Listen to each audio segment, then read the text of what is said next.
यह मन निरंजन है, नेत्रों के श्वेत स्थान में इसका निवास है। इसी स्थान पर बैठकर समस्त विषय वासना का आनंद लेता है। इस कारण प्रथम नेत्र गतिमान होते हैं। पहले नेत्रों में गति होती है, पीछे देह चलती है, तब उसकी कामना पूरी होती है। निरंजन आँखों की सफ़ेदी में बैठकर सब भोग भोगता है। यही कारण है कि रुग्ण अवस्था में मनुष्य का समस्त शरीर तो शुष्क हो जाता है, पर उसकी आँखों की डलियाँ ज्यों की त्यों रह जाती हैं। वह न कभी घटती हैं न बढ़ती हैं। यह निरंजन का स्थान सर्वदा समान रूप से रहता है। सर्व शरीर सूख जाता है, तथापि निरंजन की ज्योति समान रूप से रहती है। इसी कारण साधु लोग पहले अपनी दृष्टि को साधते हैं, जिससे इधर उधर बहकने न पावें। आँखों को एक स्थान पर स्थिर रखते हैं। जब आँखों को अपने वश में कर लेते हैं, तब फिर मन को अधीन करते हैं। नेत्रों के भटकने से मन सदैव अस्थिर तथा चंचल रहता है।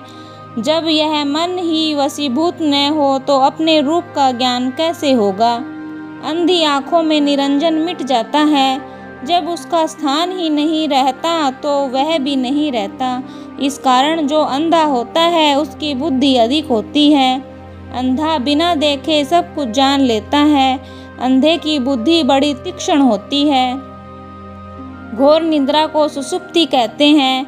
वो दो प्रकार की होती है, एक तो अज्ञान सुषुप्ति, दूसरी ज्ञान सुषुप्ति। इन दोनों सुषुप्तियों में संसार नष्ट हुआ जान पड़ता है, परंतु संसार का बीज रहता है। यदि बीज न होता तो वही कदापि जागृत अवस्था में न आता।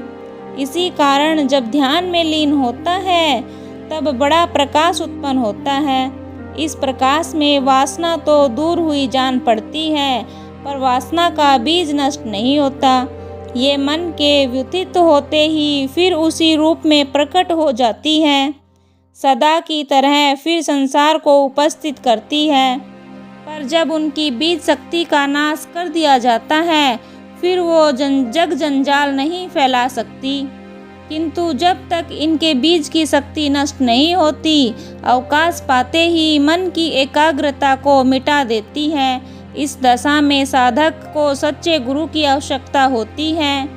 बिना सच्चे गुरु की कृपा से वासनाओं को नहीं मार सकता। स्थूल, लिंग, कारण, महाकारण और कैवल्य मन के ये 5 अहंकार हैं।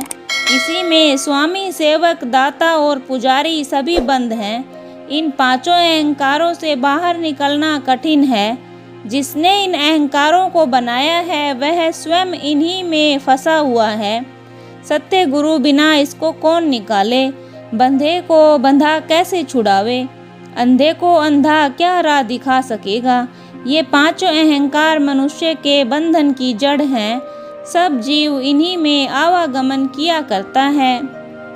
स्थूल अहंकार।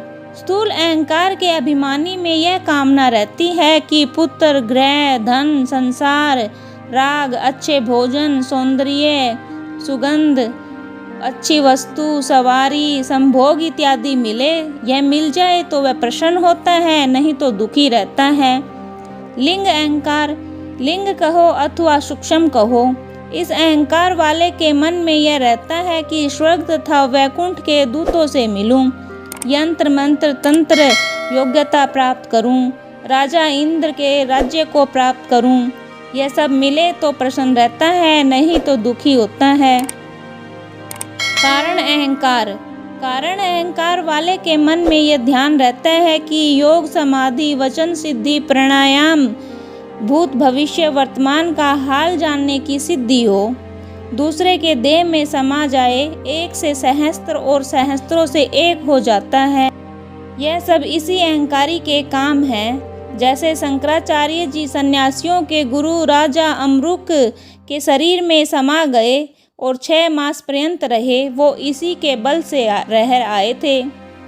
महाकारण अहंकार। महाकारण देह के अभिमानी को यह इच्छा होती है कि योग, वैराग्य, समाधि किया और उपरम, तितिक्षा, सम, दम और ज्ञान मिले। मैं ज्ञानी हूँ, मैं मुक्त हूँ, दूसरे सब बंधन में हैं, मैं केवल छूटा हुआ हूँ। ऐसी अवस्था में जब पूरी हो तो बड़ी प्रसन्नता और न हो तो दुख होता है।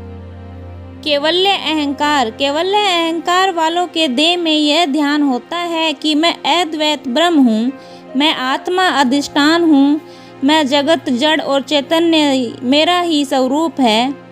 ये सब उसको भास हो तो प्रसन्न होता है, नहीं तो दुखी होता है। हृदय के ये 5 अहंकारों में नर तथा नाथ दोनों फंसे हैं। जो कोई इन 5 अहंकारों से पृथक हुआ वो ही भवजाल से छूटा। इन 5 अहंकारों में ज्ञानी तथा ध्यानी सभी फंसे हुए हैं। इनसे बाहर निकलना असंभव है। किसी ने उन 5 अहंकारों का भेद नहीं पाया। इस भवसागर में तो यह 5 देह श्रेष्ठ हैं, बाकी सभी निष्कृष्ट हैं।